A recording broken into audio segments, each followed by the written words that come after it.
নমস্কার বন্ধুরা, তোমরা সবাই কেমন আছো? নিশ্চয়ই ভালো আছো। আমিও ভালো আছি।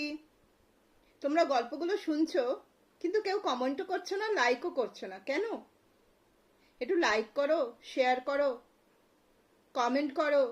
নতুন যারা দেখছো সাবস্ক্রাইব করো, আমারও একটু ভালো লাগে। আজকে আমি আবার একটা রূপকথার গল্প নিয়ে এসেছি, যার কোনো লেখক হয় না, বহু পুরানো কাল থেকে চলে আসছে। এক 7 রানীর গল্প বলবো, তার সঙ্গে 7 পরী। তোমরা এই গল্পটা থেকে কি বুঝলে আমাকে একটু জানিও তো। তোমরা একটু কমেন্টে কিছু বললে আমি তাদেরকে ধন্যবাদ জানাতে পারি, তো আমারও তো ইচ্ছা করে। তোমরা তাহলে মন দিয়ে গল্পটা শোনো। এক দেশে এক রাজা ছিলেন।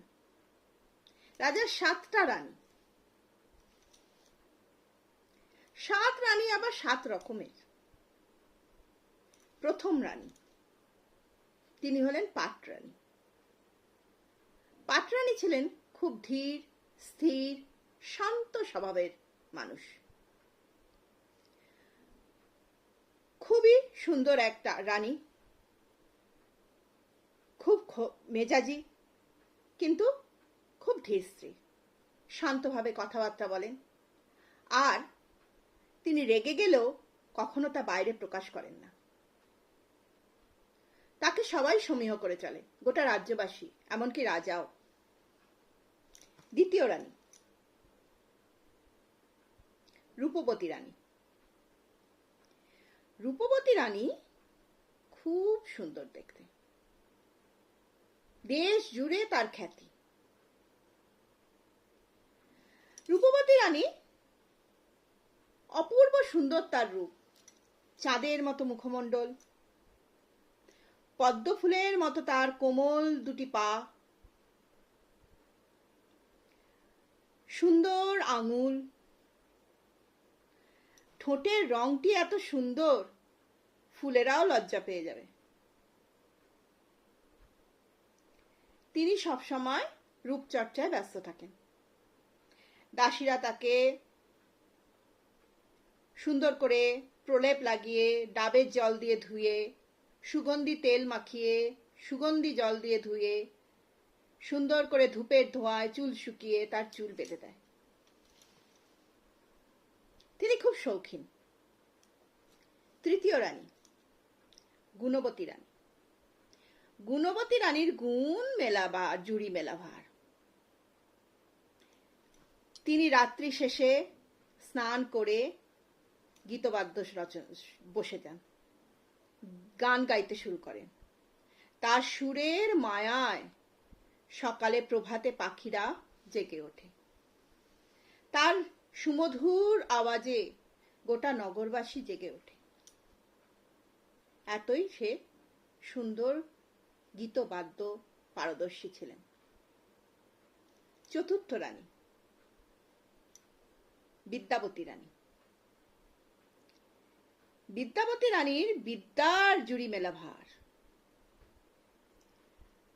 নানা ভাষার পুঁথি তার ঘরে। তিনি যত দেশ বিদেশে শাস্ত্র তার মুখস্থ। তিনি শাস্ত্র আলোচনা, পড়াশোনা, লেখাপড়া করতেই ব্যস্ত থাকেন। নাওয়া খাওয়ারও সময় নেই। তারপরে রানী হচ্ছেন বুদ্ধিমতী রানী। বুদ্ধিমতী রানী নিজের ঘরে থাকেন না, কারণ তার তো সমস্ত রানীর অট্টালিকায় ঘুরে বেড়াতে হয়। রাজা যে সমস্ত রানীদের অট্টালিকা করে দিয়েছেন, তাতে সবার রানীর ঘরে ঘুরে বেড়াতে হয়। কে কি ঠিকঠাক দাস দাসীরা কাজকর্ম করছেন কিনা সেগুলো দেখতে হয়। তিনি সেগুলো দেখাশোনা করেন। প্রথমে পাটরানীর ঘরে যান, সেখানে দেখে সমস্ত দাসদাসীরা পাটরানীর ঠিক মতো সেবা যত্ন করছেন কিনা। তারপর তিনি অন্য সব রানীর মহলে যান। তারপর পরের রানী হচ্ছেন সেবাবতী রানী। সেবাবতী রানী মহলে কোনো দাসদাসী নেই। বুদ্ধিমতী রানী এই মহলে এসেই একটু বিশ্রাম নিতে পারেন, কারণ সেবাবতী রানী সমস্ত কাজ নিজ হাতে করে। রাজার পুজো আয়োজন, স্নানের আয়োজন, আহারের আয়োজন, এমনকি বুদ্ধিমতী রানীর সেবাটুকুও তিনি নিজের হাতে করেন। এখানে এসে বুদ্ধিমতী রানী একটু যত্নার্থী পান। সর্বশেষ রানী হচ্ছেন সোহাগিনী রানী। সোহাগিনী রানী হচ্ছেন একটু আর কি ওই রকম, একটু মান করে থাকেন, অভিমানী। তার মান হলে, তার রাগ না ভাঙালে তিনি কিছু খানও না। তো বিদ্যাবতী রানীর, বুদ্ধিমতী রানীর এই ঘরে একটু সময় কাটে, কারণ ছোট রানী যে রাগ করলে তাকে রাগ থামিয়ে কিছু খাওয়ানো দাওয়ানো করে তবে তিনি অন্য কোথাও যেতে পারেন। কিন্তু এই 7 রানীর খুব ভাব, রাজাও এদের খুব ভালোবাসেন। সকলের জন্য আলাদা আলাদা মহল করা আছে, শ্বেত পাথরের দেওয়াল মণিমুক্ত দিয়ে সাজানো, যাতে সবাই সবার নিজের রূপ গুণ বিদ্যা চর্চা করতে পারে। রাজার সব আছে, কিন্তু কোনো সন্তান নেই। রাজার মনে তাই বড় দুঃখ। একদিন রাজা সৈন্য সামন্ত নিয়ে মৃগয়া গেছেন। বনের ভেতরে ঢুকে তিনি একটা মহিলার আর্তচিৎকার শুনতে পেলেন, বাঁচাও বাঁচাও, আমাকে রক্ষা করো। রাজা তখন খুব জোরে হাঁক দিয়ে বললেন, কে রে আমার রাজ্যে মহিলার ওপর অত্যাচার করিস? আমি এই দেশের রাজা। এইটা বলার সাথে সাথে বন বাদার ভেঙে গাছপালা উড়ে পড়ে সে একটা দপদপা ব্যাপার, যেন ভূমিকম্প হচ্ছে, এক দৈত্য বেরিয়ে এলো। রাজা ছিলেন অসীম বীর, বিশাল বড় বীর রাজা। তিনি তো কোনো ভয় পেলেন না, দৈত্যের সাথে লড়াই করতে শুরু করলেন। লড়াইয়ে দৈত্য মারা গেল। রাজা তখন বনের ভেতরে ঢুকলেন। ঢুকে দেখলেন এক ঋষি পত্নী তার পুজোর আয়োজন সব দৈত্য নষ্ট করে দিয়েছে বলে ভয় চিৎকার করছিলেন। তিনি তখন বললেন ঋষিপত্নীকে, মা, আপনার কি হয়েছে? আপনি যা যা আপনার ক্ষতি হয়েছে আমাকে বলুন, আমি সব ব্যবস্থা করে দিচ্ছি। তখন আর আপনার ভয় পেয়ে আর দরকার নেই, আমি দৈত্যকে মেরে দিয়েছি।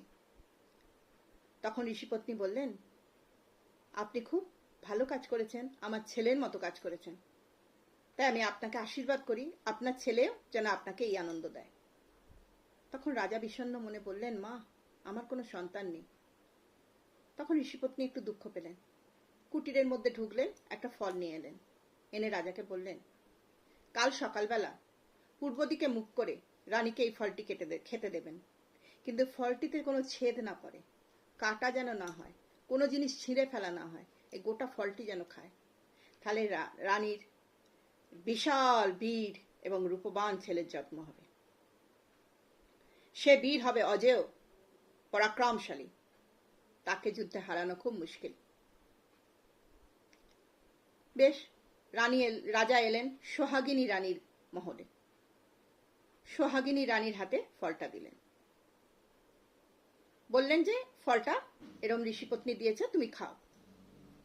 তখন সোহাগিনী রানী কিন্তু যতই গোসা করুক, যতই অভিমানী হোক, মনটা খুব ভালো ছিল। তিনি বললেন, দেখুন রাজামশাই, আমি কোনো সিদ্ধান্ত নিতে পারবো না, আপনি বরং বুদ্ধিমতী রানীকে ডাকুন, তিনি যা সিদ্ধান্ত নেবে তাই হবে। বুদ্ধিমতী রানীকে ডাকা হলো। বুদ্ধিমতী রানী সব শুনে বলল, মহারাজ, এই ফলটা আপনি পাটরানীকে খেতে দিন, তার মতো রাজমাতা কেউ হতে পারবে না। তখন সব রানীরাও সায় দিল, পাটরানীকেই খেতে দিন। তখন মহারাজ পাটরানীকে সেই ফলটা খেতে দিলেন। পাটরানী সেই ফলটা খেলেন। তারপর পাটরানীর এক সুন্দর ছেলে জন্মালো। কিন্তু জানো তো, এই সুন্দর ছেলেটি সব রানীদের গুণে গুণান্বিত। যেমন সঙ্গীত বিদ্যা, তেমনি শাস্ত্রচর্চা, তেমনি শিল্পকলা, তেমনি অস্ত্রবিদ্যা, তেমনি বুদ্ধিমান, সবকিছু। তার সঙ্গে সে সোহাগিনী রানীরও গুণ পেল। তার গোঁসা আর রাগ প্রচন্ড। রাজারও সেই রাগ ভাঙাতে হিমশিম খেতে হয়। যাকে এরম করে দিন চলছিল। একসময় রাজা বুড়ো হয়ে গেলেন। সে রাজপুত্র হলেন যুবরাজ। একদিন রাজপুত্র তার পক্ষীরাজ ঘোড়ায় চড়ে তার এক সঙ্গীকে নিয়ে নগর ভ্রমণে বেরিয়েছেন। নগরের বাইরে গিয়ে তিনি দেখলেন একটি পাগল আর্তচিৎকার করছে, আর একবার দেখতে চাই, আর একবার দেখতে চাই। তখন যুবরাজ জিজ্ঞেস করলেন সঙ্গীকে, এ কে? দেখে তো মনে হচ্ছে খুব ভালো ঘরের ছেলে, সুন্দর দেখতে, এরকম পাগলের মতো অবস্থা কেন? আর কি দেখতে চায়? সঙ্গী বলল, মহারাজ, এ এক ভিন দেশের রাজকুমার। এই রাজকুমার পরীদের দেখেছিল। পরীদের রূপে মোহিত হয়ে সে পাগল হয়ে গেছে। সেই পরীদেরই সে একবার দেখতে চায়। সেই পরীদের না দেখতে পেয়ে সে পাগলের মতো দেশে দেশে ঘুরে বেড়ায়। তখন যুবরাজ বললেন, সে পরীদের দেশ কোথায়? বলে, পরীদের দেশ নয় মহারাজ, 7 সমুদ্রের মাঝে একটা নির্জন দ্বীপ আছে। সেইখানে চৈত্র পূর্ণিমার রাতে পরীরা আসে। সেই 7 পরী অপূর্ব সুন্দরী। তাকে দেখে মানুষ পাগল হয়ে যায়, তাদের দেখে। যুবরাজ বললেন, আমি যাব। সঙ্গী বলল, যুবরাজ এরম করবেন না। তখন যুবরাজ বলল, তুমি বাড়ির রাজপ্রাসাদে ফিরে যাও, রাজামশাই রানীমাদের বোঝাও, আমি এই পক্ষীরাজ ঘোড়া দিয়ে চললাম। বলে রাজপুত্র যুবরাজ চলে গেলেন পক্ষীরাজ ঘোড়া চড়ে। অনেক দিন সময় লাগলো, অনেক বছর পার হয়ে গেল সেই দ্বীপে পৌঁছতে। যাই হোক, সেই দ্বীপে পৌঁছালেন। চৈত্র পূর্ণিমার রাতে সেই 7 পরীর দেখা পেলেন। 7 রঙের 7 পরী, অপূর্ব সুন্দরী। যুবরাজ কিন্তু পাগল হলেন না। কেন বলতো? তার কাছে যে গুণ আছে, বিদ্যা আছে, সবকিছু তার মায়েদের থেকে পাওয়া, তাতে সে অনেক বলশালী, মানসিক দিক থেকেও স্ট্রং। তার বিদ্যাবুদ্ধি দেখে 7 পরী খুব খুশি হলেন, খুব মুগ্ধ হলেন। তখন যুবরাজ বললেন, আমি তোমাদের নিয়ে আমার দেশে ফিরতে চাই। তখন 7 পরী বলল, আমরাও যেতে চাই যুবরাজ, কিন্তু আমাদেরও সেনাবাহিনী আছে, তাদের সঙ্গে যুদ্ধ করে পরাস্ত করলেই তবে আমরা যেতে পারব। তখন যুবরাজ বললেন, ঠিক আছে, চলো, আমি লড়াই করব। সেই সেনাবাহিনীদের সাথে যুবরাজের লড়াই হলো। কিন্তু বলেছিলাম না, যুবরাজ ছিলেন অজেয়, পরাক্রমশালী, তাকে কেউ জয় করতে পারে না। তাই যুবরাজ অনায়াসে সেই সেনাবাহিনীকে হারিয়ে দিল, দিয়ে 7 পরীকে নিয়ে দেশে ফিরে এলো। এসে রাজাকে, মায়েদের সবকিছু বললেন। তারপর সেই পরীদের ডানা কেটে সমুদ্রের জলে ভাসিয়ে দেওয়া হলো। পরীরা মানুষের মতো হয়ে গেল এবং যুবরাজের সাথে তাদের বিয়ে হয়ে গেল। সেই দেশে 7 রানী, গুণবান 7 রানী আর 7 রঙা 7 পরী সেই দেশে রাজত্ব করতে লাগলো। তাদের জয় জয়কার করতে লাগলো দেশের লোক। তাহলে এই থেকে কি বুঝলে? নারীরা হচ্ছে ভগবানের সব থেকে সুন্দর সৃষ্টি। নারীদের উপর অত্যাচার করতে নেই, তাদের ভালোবাসতে হয়, তাদের ভালোবাসা দিতে হয়, মর্যাদা দিতে হয়, সম্মান দিতে হয়। যে দেয় সেই দেশের উন্নতি কে রাখে, কে আটকায়? আর যে দেয় না, সে সারা জীবনও সবকিছু পেয়েও সুখে থাকতে পারে না।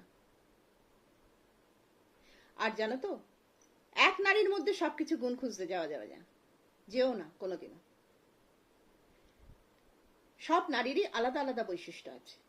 এক নারীর মধ্যে সবকিছু পাওয়া যাবে না। এক রং এক নারীর মধ্যে 7 রং মিলবে না, একটাই মিলবে। তাই তোমার যেটা ভালো লাগে, যেরকম পছন্দ, সেরকম খুঁজে নাও, ভালোবাসো সেরকমকে। কিন্তু এক নারীর মধ্যে সবকিছু খুঁজতে গেলে তোমার জীবনই কি বৃথা হয়ে যাবে। তোমরা কি বুঝলে আমাকে বলো, কমেন্টে জানিও। তাহলে এই গল্পটা শুনে তোমরা একটা লাইক করে দিও, আমার একটু ভালো লাগবে। শেয়ার করে দিও যাতে সবাই শুনতে পায়। আর নতুন দেখলে সাবস্ক্রাইব করে দিও যাতে আমার গল্পগুলো তোমার কাছে পৌঁছে যায়। তাহলে আজকে আমি আসি, পরের দিন আর একটা গল্প নিয়ে আসবো। টাটা।